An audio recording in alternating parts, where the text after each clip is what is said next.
بسم اللہ الرحمن الرحیم۔ السلام علیکم ناظرین کرام، اردو جینکس پر آپ کو خوش آمدید۔ کسی گاؤں میں ایک کسان رہتا تھا۔ وہ سارا دن اپنے کھیت میں کام کرتا اور مشکل سے اتنا کما پاتا کہ 2 وقت کا کھانا کھا سکے۔ وہ خود بھی بہت سیدھا سادہ تھا، مگر اس کو جو بیوی ملی وہ حد درجہ بیوقوف تھی۔ ان کی شادی کو کچھ زیادہ عرصہ نہیں گزرا تھا۔ ایک دن صبح سویرے جب کسان کھیتوں پر جانے کو تیار ہوا تو اپنی بیوی سے کہنے لگا کہ آج کھیت میں سارا دن ہل چلانا پڑے گا، جس سے بہت تھکاوٹ ہو جائے گی اور بھوک بھی بہت لگے گی۔ اس لیے تم میری واپسی تک اچھا اور لذیذ کھانا بنا کر رکھنا، اور ساتھ ہی ایک گلاس سرکہ بھی جو میں پچھلے سال خرید کر لایا تھا۔ یہ کہہ کر وہ اپنے کام پر چلا گیا۔ جب کسان کی واپسی کا وقت قریب آیا تو بیوی نے کھانا تیار کرنا شروع کیا۔ اپنے شوہر کو خوش کرنے کے لیے اس نے گوشت کا ایک ٹکڑا لیا اور اسے آگ پر بھوننا شروع کیا۔ جب وہ پکنے کے قریب ہوا اور اس کی خوشبو آنے لگی تو اس نے سوچا کہ کھانا تو بس چند لمحوں میں تیار ہے، اب میں کوٹھڑی میں جاؤں اور وہاں سے سرکے کے ڈرم سے سرکہ نکال لاؤں۔ یہ سوچ کر اس نے گوشت کو وہیں چھوڑا اور خود ایک جگ لے کر کمرے میں چلی گئی اور سرکے کے ڈرم کی ٹونٹی کھول کر جگ اس کے نیچے رکھ دیا۔ اس کو بھرتا ہوا دیکھنے لگی۔ اچانک اس کو یاد آیا کہ کتا تو باہر کھلا گھوم رہا ہے، کہیں وہ گوشت ہی نہ کھا جائے۔ یہ سوچتے ہی وہ بھاگتی ہوئی وہاں سے نکلی اور باورچی خانے کی طرف لپکی۔ اس نے دیکھا کہ اس کا خدشہ درست تھا، گوشت کا ٹکڑا واقعی کتے کے منہ میں تھا اور وہ باہر کی طرف بھاگ رہا تھا۔ وہ کتے کو مارنے کے لیے اس کے پیچھے بھاگی تو وہ جنگل کی طرف دوڑا۔ کسان کی بیوی بھی اس کے پیچھے پیچھے تھی، مگر کتے کی رفتار اس سے زیادہ تھی۔ وہ گوشت کا ٹکڑا لے کر جنگل میں غائب ہو گیا۔ خیر تھک ہار کر وہ مایوس اور نا امید افسردہ سی گھر واپس آ گئی۔ اس قدر بھاگ دوڑ سے وہ بری طرح سے تھک چکی تھی، اس لیے کچھ دیر چارپائی پر لیٹ کر اپنا سانس بحال کرتی رہی۔ اسی دوران سرکے کے ڈرم کی ٹوٹی کھلی رہی اور جگ بھرتا رہا۔ جب جگ پوری طرح سے بھر گیا تو سرکہ اس کے کناروں سے اس وقت تک باہر گرتا رہا جب تک ڈرم پوری طرح سے خالی نہیں ہو گیا۔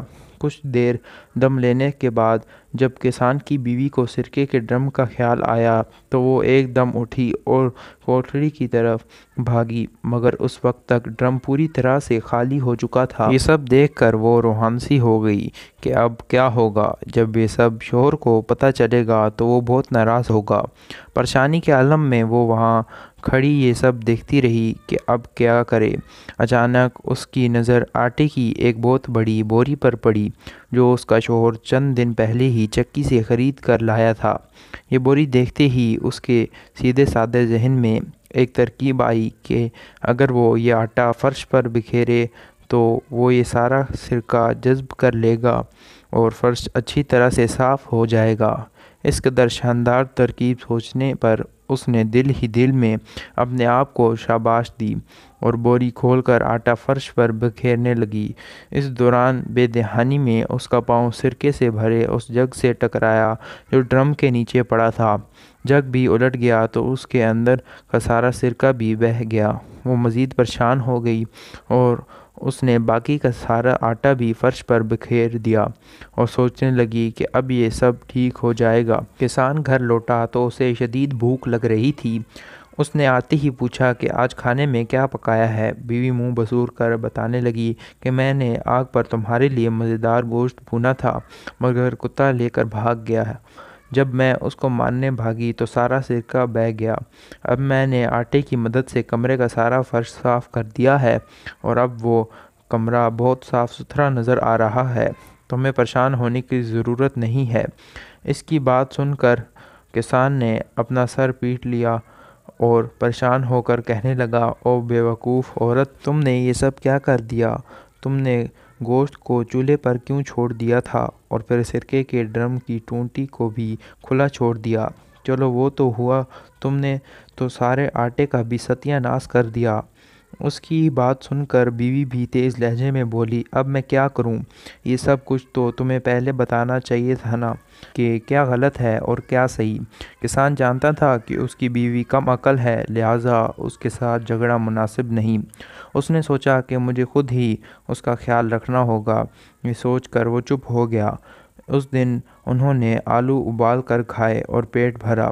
کچھ دن ایسے ہی گزر گئے اور کوئی خاص واقعہ پیش نہ آیا۔ کسان بھی اب خاصا محتاط ہو گیا تھا اور باہر جانے سے پہلے سب کچھ اپنی بیوی کو سمجھا کر ہدایت دے کر جاتا۔ ایک دن کسان نے اپنے کھیت کے ایک طرف اگا ہوا پرانا درخت کاٹا تو جڑ میں سے اسے سونے کے کچھ سکے ملے۔ وہ خوش تھا کہ اب ضرورت کے وقت کام آئے گا۔ اس نے سوچا کہ سونے کے ان سکوں کو کسی جگہ چھپا کر رکھ دیا جائے، مگر اس کو اپنی بیوی کی طرف سے بھی خطرہ تھا کہ کہیں وہ ان کا راز نہ کھول دے۔ یہ سوچ کر بیوی سے کہا کہ دیکھو، یہ میرے پاس پیلے رنگ کے کچھ بٹن ہیں، میں ان کو ایک ڈبے میں ڈال کر زمین میں دبا رہا ہوں۔ تم نہ تو ان کے قریب جاؤ گی اور نہ ان کو چھوؤ گی۔ ٹھیک ہے، جیسا تم کہتے ہو میں ویسا ہی کروں گی۔ میں ان کو وہاں سے نکالوں گی اور نہ ان کو کبھی چھوؤں گی۔ بیوی نے اسے یقین دلا دیا۔ کچھ روز بعد جب کسان کھیتوں پر گیا ہوا تھا تو گلی میں ایک پھیری والا آیا۔ اس کے ساتھ اس کا ایک مددگار بھی تھا۔ وہ گدھوں پر مٹی سے بنے خوبصورت نقش و نگار والے برتن لاد کر فروخت کر رہے تھے۔ ان کی آوازیں سن کر کسان کی بیوی نے گلی میں جھانکا تو یہ برتن دیکھ کر اس کا جی للچا گیا۔ یہ دیکھ کر پھیری والا پوچھنے لگا کہ کیا تم یہ برتن خریدنا چاہتی ہو؟ اس نے کہا ہاں، مگر میرے پاس اس وقت رقم نہیں ہے۔ پھر کچھ سوچ کر بولی کہ کیا تم ان برتنوں کے بدلے پیلے بٹن لے لو گے؟ پھیری والا اس کی یہ بات سن کر حیران رہ گیا اور پوچھنے لگا کہ کیسے پیلے بٹن؟ کیا تم مجھے یہ پیلے بٹن دکھا سکتی ہو؟